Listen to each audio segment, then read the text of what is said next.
Hello. In this lecture we are going to talk about resistances. Introduction to the resistance. Resistance आपको already पता है. मैं बस थोड़ा सा introduction करके I will just solve some example. Resistances. ठीक है ना? Resistances. ठीक है ना? तो मैं इसको थोड़ा सा इन करूंगा आपको. मैं ओम्स लॉ के लिए नहीं जा रहा हूं, याद रखना. I'll teach Ohm's law later. सबसे पहले रेजिस्टेंसेस के बारे में बात करेंगे.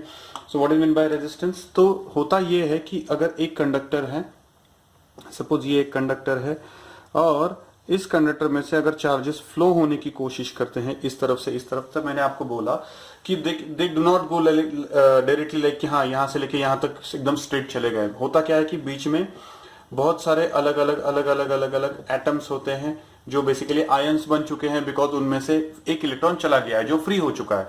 तो इसमें से जब चार्जेस फ्लो होने की कोशिश करें तो वो यहाँ पे धक्के खाते खाते खाते खाते चले जाते हैं आगे. सो इसकी वजह से बेसिकली जितने ज्यादा आयंस होंगे उतने ज्यादा उनको धक्के मिलेंगे, उतना ज्यादा टाइम लेगा चार्ज एक तरफ से दूसरी तरफ जाने के लिए. ठीक है. अब यहां पे एक चीज मैं क्लियर करवा देता हूं आपकी कि जो बहुत ज्यादा मिसकंसेप्शंस होती हैं बहुत सारे बच्चों की कि रेजिस्टेंसेस जो होते हैं वो चार्ज को कम नहीं करते. यानी यहां से अगर एक इलेक्ट्रॉन निकला एनर्जी लेके तो वो श्योर शॉट यहां तक जाएगा ही जाएगा. बस ये डिपेंड करता है रेजिस्टेंस पे कि वो कितना टाइम लगाएगा जाने के लिए. Basically rate of flow of charges कम होता है, चार्ज कम नहीं होता है. हमें पता है कि I is equal to Q by T. जितना ज्यादा रेजिस्टेंस होता है उतना करंट कम होता है. करंट कम होना यानी चार्ज कम नहीं होना, तो rate of flow of charges कम होना यानी चार्जेस इस एंड से इस एंड पे जाने के लिए टाइम ज्यादा लगाते हैं. इसका मतलब करंट कम हो जाता है. तो ये होता है रेजिस्टेंस. रेजिस्टेंस जो होता है वो जो रेजिस्टेंस होता है किसी भी कंडक्टर के बारे में, कंडक्टर के रेजिस्टेंस के बारे में जब बात कर रहे हैं तो कंडक्टर का रेजिस्टेंस जो होता है वो रेजिस्टेंस होता है directly proportional to the length of the conductor. जितनी ज्यादा लेंथ होगी उतना ज्यादा रेजिस्टेंस होगा. और वही कंडक्टर जो रेजिस्टेंस जो होता है वो उसी कंडक्टर के एरिया के साथ इनवर्सली प्रोपोर्शनल होता है. तो इन दोनों को यानी directly proportional to the length, inversely proportional to the area of cross section. ये वाला जो एरिया होता है एरिया ऑफ क्रॉस सेक्शन, और ये वाली जो होती है ये वाली लेंथ है इस कंडक्टर की. तो लेंथ और एरिया ऑफ क्रॉस सेक्शन के साथ ऐसा रिलेशनशिप होता है. इसको अगर हम कंबाइन करें तो मुझे क्या मिल जाता है, R is directly proportional to L by A, which is nothing but R is equal to rho L by A. ये रो जो है that is called as proportionality constant. ये रो जो है इसे प्रोपोर्शनलिटी कांस्टेंट कहा जाता है and this is termed as resistivity.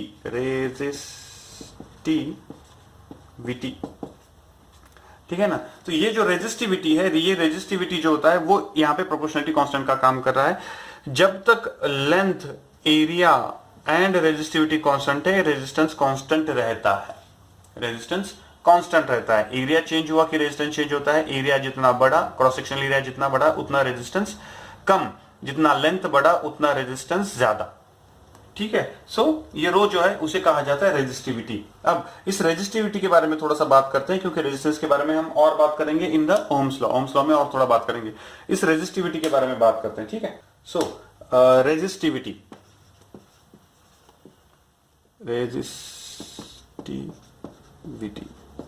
क्या होती है resistivity? Resistivity is basically the ability और the property of a substance. Substance की प्रॉपर्टी होती है, सब्सटेंस की प्रॉपर्टी है. ठीक है ना. Resistivity of a substance. ठीक है ना. ये basically resistivity is a property of a substance to resist the flow of electrons और to be precise charges, to resist the flow of charges at a particular temperature. ठीक है ना. एक particular temperature पे एक सब्सटेंस जो होता है वो कितना रेजिस्ट करता है चार्जेस के फ्लो को. ठीक है ना. At a temperature, at a constant temperature, resistivity जो होती है वो ability of a particular substance to resist the flow of charges through it. इसे क्या कहा जाता है? रेजिस्टिविटी. रेजिस्टिविटी किस किस पे डिपेंडेंट होती है? तो सबसे पहले बात करते हैं रेजिस्टिविटी किस पे डिपेंडेंट होती है. सबसे पहले सब्सटेंस पे डिपेंड होती है. सब्सटेंस पे डिपेंड होती है. टू बी प्रिसाइज सब्सटेंस पे डिपेंड होती है यानी किस पे डिपेंड होती है? सब्सटेंस की इलेक्ट्रॉन डेंसिटी पे डिपेंड होती है. ठीक है ना. इलेक्ट्रॉन डेंसिटी पे डिपेंड होती है यानी electron density n electron density जितनी ज्यादा उतना रेजिस्टिविटी कम. जितनी इलेक्ट्रॉन डेंसिटी कम उतना रेजिस्टिविटी ज्यादा, ठीक है ना। सो ये जो होता है ये सब्सटेंस पे डिपेंड होता है। दूसरा डिपेंड होता है टेम्परेचर पे, ठीक है ना। दूसरा डिपेंड होता है टेम्परेचर पे, जितना टेम्परेचर ज्यादा, ठीक है, उतना रेजिस्टिविटी ज्यादा, जितना टेम्परेचर कम उतना रेजिस्टिविटी कम। ये रिलेशनशिप है इनका, ठीक है। अब ये रिलेशनशिप क्यों है इसके बारे में बात करते हैं, ठीक से देखना ये रिलेशनशिप क्यों है। अब होता ये है कि अब ये तो ऑब्वियस सी बात है कि जितने ज्यादा इलेक्ट्रॉन्स फ्लो करने की कोशिश करेंगे, ठीक है ना, जितने ज्यादा इलेक्ट्रॉन फ्लो करने की कोशिश करेंगे उतना ज्यादा कंडक्टेंस होगा, यानी कंडक्ट ज्यादा होगा, ठीक है ना, चार्ज ज्यादा कंडक्ट होगा। जितना ज्यादा चार्ज कंडक्ट होगा उतना रेजिस्टिविटी कम होगा, ऑब्वियस सी बात है, ठीक है ना। तो इलेक्ट्रॉन डेंसिटी, इंसुलेटर्स में इलेक्ट्रॉन डेंसिटी बहुत कम होती है, ऑलमोस्ट निग्लिजिबल होती है, तो वहां पे रेजिस्टिविटी बहुत ज्यादा है इंसुलेटर्स में। कंडक्टर में क्या होता है, कंडक्टर में इलेक्ट्रॉन डेंसिटी बहुत ज्यादा है, इसलिए रेजिस्टिविटी बहुत कम है, ठीक है। तो ये होता है। अब टेम्परेचर की डिपेंडेंसी के बारे में बात करते हैं, और एक बार बात करने वाले हैं टेम्परेचर डिपेंडेंसी के बारे में। अब यहां पे थोड़ी सी बात कर लेते हैं, then will go further. Temperature dependency यानी टेम्परेचर ज्यादा होता क्या है कि जब कभी भी किसी भी मटेरियल को टेम्परेचर दिया जाता है, ठीक है ना, किसी भी मटेरियल को टेम्परेचर दिया जाता है तो वो टेम्परेचर जो होता है that particular substance accepts that thermal heat, thermal energy जो होती है वो एक्सेप्ट करता है, और उसको दो चीजों के लिए यूज करता है। सबसे पहले उसको यूज किया जाता है to free the electrons, to free the electrons, इसको पहले यूज किया जाता है। दूसरा, increase vibrations to be precise kinetic energy, to increase the vibrations of atoms, ठीक है ना। यानी जब कभी भी हम टेम्परेचर देते हैं किसी भी ऑब्जेक्ट, किसी भी सब्सटेंस को, तो उसको ऐसे यूटिलाइज होता है। सबसे पहले वो जो थर्मल एनर्जी होती है वो एटम्स एब्सॉर्ब करते हैं टू फ्री द इलेक्ट्रॉन्स, ठीक है, और उसके बाद सेकेंडरी पर्पस उसका क्या होता है, to increase the vibrations of the atoms. अब कंडक्टर्स में होता क्या है, कंडक्टर्स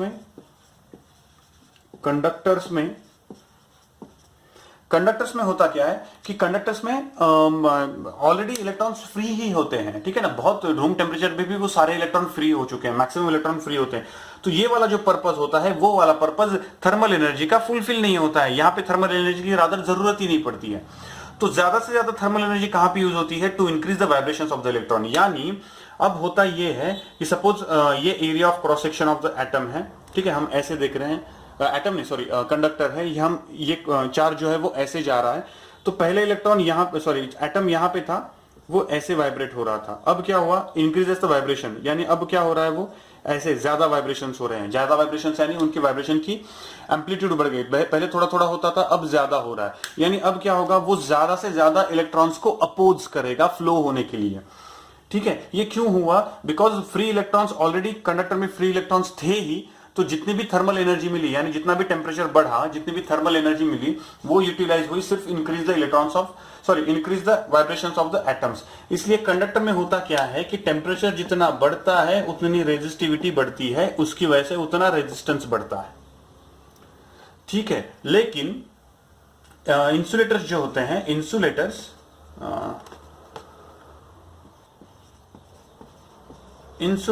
जो होते हैं, इंसुलेटर्स में जितना टेम्परेचर आप बढ़ाओगे उतना कुछ फर्क नहीं पड़ता है, ठीक है, उतना फर्क नहीं पड़ता है। आप टेम्परेचर बढ़ाओ मत बढ़ाओ, दैट डजंट मैटर, इंसुलेटर पे कुछ फर्क नहीं पड़ता है। सेमीकंडक्टर के बारे में हम बात करेंगे, temperature dependency of semiconductor in that lecture, ठीक है ना, sorry in that particular chapter, semiconductor chapter में हम उसके बारे में बात करेंगे अभी के लिए।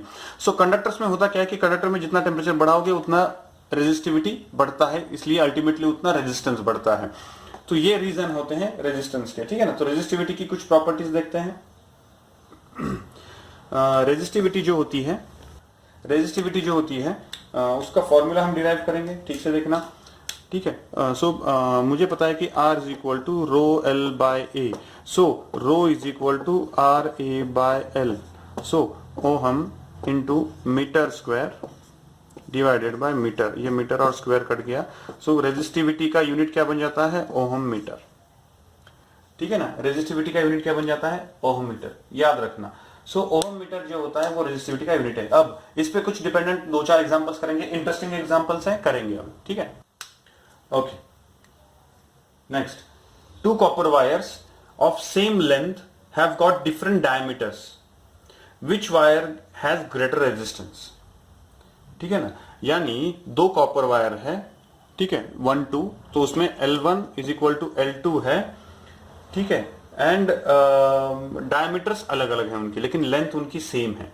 तो विच हैज ग्रेटर रेजिस्टेंस, अगर डायमीटर उनकी अलग अलग है, ठीक है, डायमीटर उनकी अलग अलग है, तो मुझे पता है कि R is equal to rho L by A। अब उन्होंने क्वेश्चन पूछा है कि विच हैज ग्रेटर रेजिस्टेंस, ठीक है। तो अब यहां पे L1 is equal to L2 हो गया, यानी दोनों के लिए रो सेम है, बिकॉज कॉपर यानी सब्सटेंस सेम है, तो दोनों के लिए रो सेम होगा। दोनों के लिए L भी सेम है, सो दोनों के लिए L भी सेम होगा। तो R is directly proportional to 1/A। So जिसका डायमीटर बड़ा होगा उसका एरिया ऑफ क्रॉस सेक्शन बड़ा होगा, जिसका एरिया ऑफ क्रॉस सेक्शन बड़ा होगा उसका रेजिस्टेंस कम होगा। यानी resistance will increase when area will decrease, resistance will decrease when area will increase. ठीक है, ये हो गया। नेक्स्ट और एक क्वेश्चन है, किसका रेजिस्टिविटी ज्यादा होगा, ठीक है ना, किसका रेजिस्टिविटी ज्यादा होगा। तो यहां पे rho is equal to RA by L।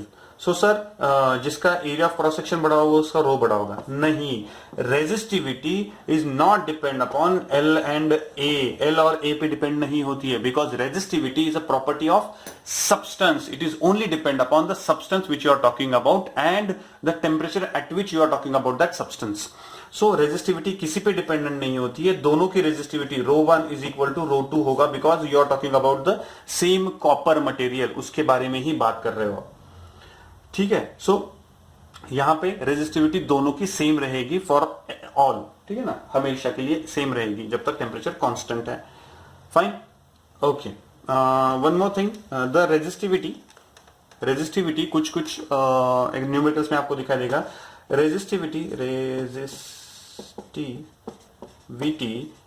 Is also termed as specific resistance of material, ठीक है ना, इसको स्पेसिफिक रेजिस्टेंस ऑफ मटेरियल भी कहा जाता है, ठीक है। चलो नेक्स्ट, मैं आपको 2 एग्जांपल्स लूंगा और 2 एग्जांपल्स में मैं आपको ठीक से बता दूंगा, ठीक है। 2 एग्जांपल्स ठीक से देखना, वेरी इंपॉर्टेंट एग्जांपल्स। एक वायर है जिसका लेंथ L1 है, area of cross section A है, जिसका लेंथ L है, area of cross section A है, जिसका रेजिस्टेंस R है, और वो मटेरियल जो है उसकी रेजिस्टिविटी रो है, ठीक है। ओ, ये दिख नहीं रहा, एक वायर है जिसका रेजिस्टेंस L है, सॉरी, जिसका रेजिस्टेंस R है, लेंथ L है, area of cross section A है, और area of cross section A है, एंड रेजिस्टिविटी इज रो, ठीक है। तो अगर एक वायर है जिसका रेजिस्टेंस R है और लेंथ L है, तो अगर मैं 2L लेंथ का वायर ले लूं, ठीक से देखना, अगर 2L लेंथ का वायर ले लूं तो उसका रेजिस्टेंस क्या होगा।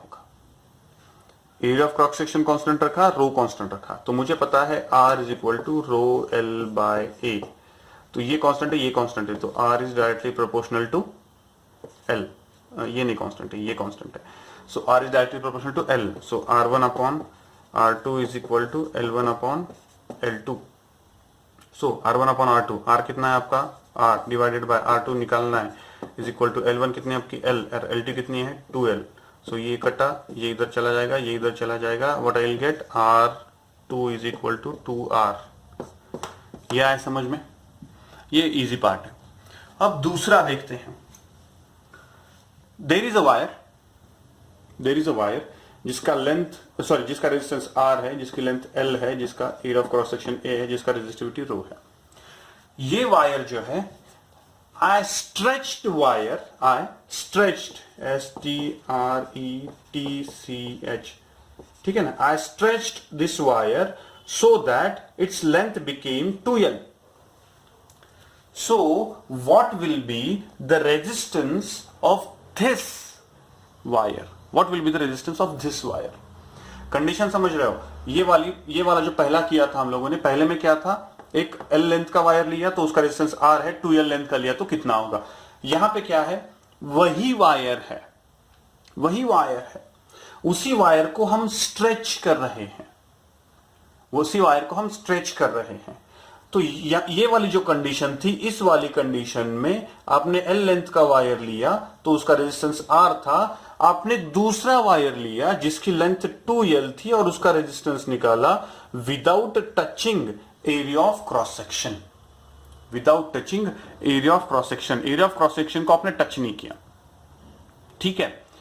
अब हुआ ये कि एरिया ऑफ क्रॉस सेक्शन को यहां पे तो टच नहीं किया, बिकॉज यहां पे बेसिकली दो अलग अलग वायर के बारे में बात कर रहे हैं हम लोग, दो अलग अलग वायर के, सेम मटेरियल है, same area of cross section है, लेकिन वायर्स अलग अलग हैं। यहां पे उसी वायर को मैं स्ट्रेच कर रहा हूं, तो आपको पता है कि अगर वायर स्ट्रेच करता हूं तो उसका लेंथ बढ़ेगा और एरिया ऑफ क्रॉस सेक्शन उसका कम होगा। Getting the point? लेंथ बढ़ेगा और एरिया ऑफ क्रॉस सेक्शन कम होगा, यानी इसका मतलब ये वाली जो रिलेशनशिप है, ये वाली रिलेशनशिप निकालने के लिए मैंने यहां पे ए कांस्टेंट रखा था, वो वाली रिलेशनशिप यहां पे मैं यूज नहीं कर सकता, क्योंकि यहां पे area of cross section change नहीं हुआ बिकॉज हम दो अलग अलग वायर ले रहे थे। यहां पे area of cross section change हुआ बिकॉज हम उसी वायर को स्ट्रेच कर रहे हैं, ठीक है। तो यहां पे ये वाला जो रिलेशनशिप है ये यूज नहीं कर सकता मैं, ठीक है। तो कैसे सॉल्व किया जाता है इस एग्जांपल्स को? अब इस एग्जांपल में होगा क्या कि हुआ ये कि ये जो वायर था, ये वायर को मैंने खींच के twice of its original length कर दिया, ठीक है। तो इसका जो लेंथ था वो बढ़ा, एरिया ऑफ क्रॉस सेक्शन पतला हुआ। आपने देखा होगा कि आप अगर रबर को लेते हो, रबर को खींच देते हो तो उसकी लेंथ बढ़ जाती है और एरिया ऑफ क्रॉस सेक्शन जो होता है उसका, और एरिया ऑफ क्रॉस सेक्शन कम हो जाता है। इसका मतलब उसका लेंथ तो बढ़ा, एरिया ऑफ क्रॉस सेक्शन कम हो गया। Getting the point? Area of cross section उसका कम हुआ। तो दोनों में कांस्टेंट क्या रहा? दोनों केसेस में कांस्टेंट रहा इसका वॉल्यूम। Getting the point? ये वायर जो था, ये वायर स्ट्रेच करके मैंने इतना कर दिया, लेकिन इस वायर का वॉल्यूम और इस वायर का वॉल्यूम सेम रहेगा, सही है। इस वायर का वॉल्यूम और इस वायर का वॉल्यूम सेम रहेगा। अगर इस वायर का और इस वायर का दोनों का वॉल्यूम अगर सेम है, और याद रखना जब कभी हम वायर बोलते हैं तो हम सिलेंड्रिकल वायर ही कंसीडर करते हैं। सो ये वाला जो वायर होगा या फिर ये वाला वायर, ये वाला जो ओरिजिनल वायर जो है उसका वॉल्यूम कितना होगा? V is equal to A into L, सही है। Area of cross section multiplied by length, cylinder जैसा होगा। So area of cross section multiplied by length, so ये होगा उसका वॉल्यूम, सही है। अब मेरे पास फॉर्मूला कौन सा है? R is equal to rho L by A, ठीक है। R is equal to rho L by A equal to rho L divided by L को मैं V बाय ए लिख सकता, सॉरी ए को मैं V बाय एल लिख सकता हूं। सो V बाय एल लिखा मैंने, ये इधर चला गया, सो V बाय एल लिखा, तो ये गोल एल गोल को ऊपर जाएगा। सो क्या मिलेगा मुझे? Rho L square upon V। R is equal to, अब कोई भी केस कंसिडर करो, रो कांस्टेंट रहेगा और उनका वायर का वॉल्यूम भी कांस्टेंट रहेगा। आप इसको खींचो, आप इसको कंप्रेस करो, आप इसका गोला बना दो, कुछ भी करो, वॉल्यूम कांस्टेंट रहेगा, ठीक है। सो वॉल्यूम कांस्टेंट रहेगा, रो भी कांस्टेंट है। इसका मतलब now here I have to use the relationship R is directly proportional to L square. अगर R is directly proportional to L square कह रहा हूं मैं, तो यहां पे कैसे होगा? R is directly proportional to L square अगर मैं कहता हूं तो यहां पे कैसे होगा? R1 upon R2 is equal to L1 square upon L2 square.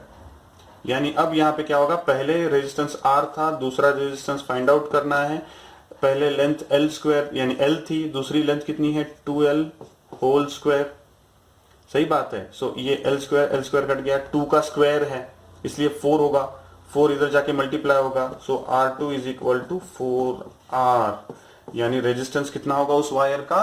4R, यानी 4 ओम कंसिडर कर सकते हैं आप लोग, अगर R का रेजिस्टेंस 1 ओम दिया होगा तो। So this is the difference between these two type of examples. बाकी सब बहुत सारे एग्जांपल्स आप कर चुके हो, ठीक है, बहुत सारे एग्जांपल्स आप कर चुके हो। और एक छोटा सा एग्जांपल लेता हूं, देन विल स्टॉप, ठीक है। एक छोटा सा एग्जांपल कंसेप्ट क्लियर करने के लिए, एक क्यूबॉइड कंसिडर करो।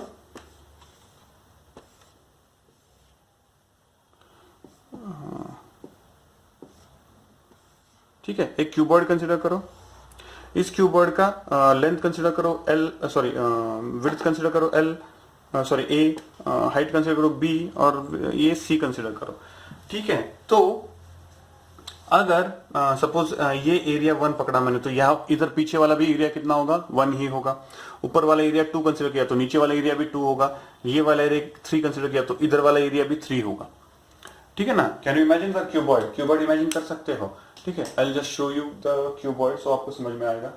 अगर ये वाली बुक आप कंसिडर कर रहे हो तो इस वाली बुक को क्यूबॉइड अगर कंसिडर करें तो ये वाला जितना एरिया है उतना ही ये एरिया होगा।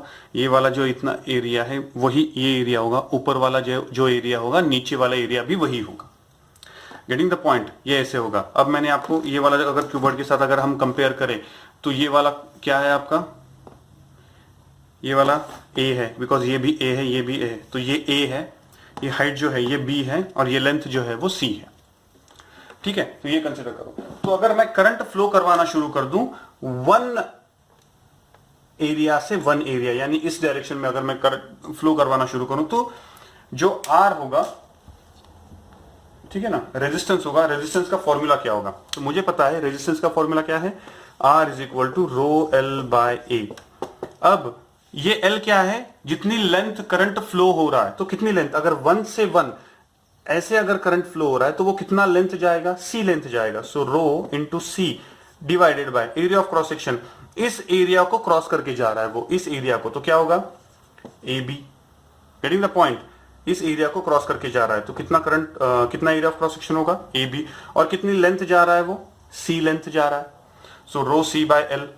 सही है ना। ये किसके लिए, 1 to 1 एरिया के लिए, यानी इस 1 से इस 1 के लिए अगर जा रहा है। अगर 2 to 2 के लिए जा रहा होगा तो ऊपर से देखो 2 to 2 के लिए जा रहा होगा तो 2 to 2 एरिया के लिए अगर वो फ्लो हो रहा है करंट, तो कितना लेंथ कवर करेगा वो, बी, यानी ऊपर से नीचे कितनी लेंथ कवर कर रहा है वो, बी लेंथ कवर कर रहा है। So R is equal to rho B divided by, और कितना एरिया ऑफ क्रॉस सेक्शन है उसका, ये एरिया ऑफ क्रॉस सेक्शन है। सही है, ये एरिया ऑफ क्रॉस सेक्शन है। तो नीचे आते वक्त वो कितना एरिया कवर करेगा, ये ए है ये सी है, सॉरी ये सी है ये ए है। सो ए सी यानी ए सी एरिया, उसका एरिया ऑफ क्रॉस सेक्शन होगा। ठीक है ना। तीसरा ट्राई करके देखते हैं, 3 में क्या होगा, 3 यानी कौन सा वाला, यहां से यहां तक। अब यहां से यहां तक वो कितना लेंथ कवर कर रहा है, ए लेंथ कवर कर रहा है। So R is equal to rho A divided by, और एरिया ऑफ क्रॉस सेक्शन कौन सा है, ये वाला एरिया ऑफ क्रॉस सेक्शन है। सो वो कितना है, बी सी। सो बी इंटू सी। यानी आप किस तरफ से करंट को फ्लो करवाते हो उस पर डिपेंड होता है कि कितना रेजिस्टेंस होगा। ठीक है, सिंपल सी बात है। यहाँ पे इस बुक में देख लो, अगर मैं इस तरफ से अगर करंट फ्लो करवाना शुरू कर दूं तो ये जो एरिया होगा, ये वाला जो एरिया है, ये वाला एरिया उसका एरिया ऑफ क्रॉस सेक्शन होगा जिसको वो क्रॉस करके जा रहा है। ठीक है, लेंथ कितनी होगी, इतनी लेंथ कवर करके वो यहां से बाहर निकलेगा। अगर मैं इस तरफ से करंट फ्लो करवाना शुरू करूं, इस तरफ से अगर फ्लो करवाना शुरू कर दूं तो ये वाला उसका एरिया ऑफ क्रॉस सेक्शन होगा। ठीक है, और इतनी लेंथ वो कवर करके जाएगा। Getting the point? अगर मैं ऊपर से करंट फ्लो करवाना शुरू कर दूं तो ये एरिया ऑफ क्रॉस सेक्शन होगा और इतनी लेंथ कवर करके जाएगा वो, इतनी लेंथ। सो आप किस तरफ से करंट को फ्लो करवाते हैं उस पर डिपेंड होता है कि करंट, सॉरी रेजिस्टेंस कितना होगा। ठीक है, so these are 1-2 examples to clear the concept of resistance की कंसेप्ट क्लियर करने के लिए नेक्स्ट लेक्चर में will go for the temperature dependency of the resistance of a conductor. Thank you.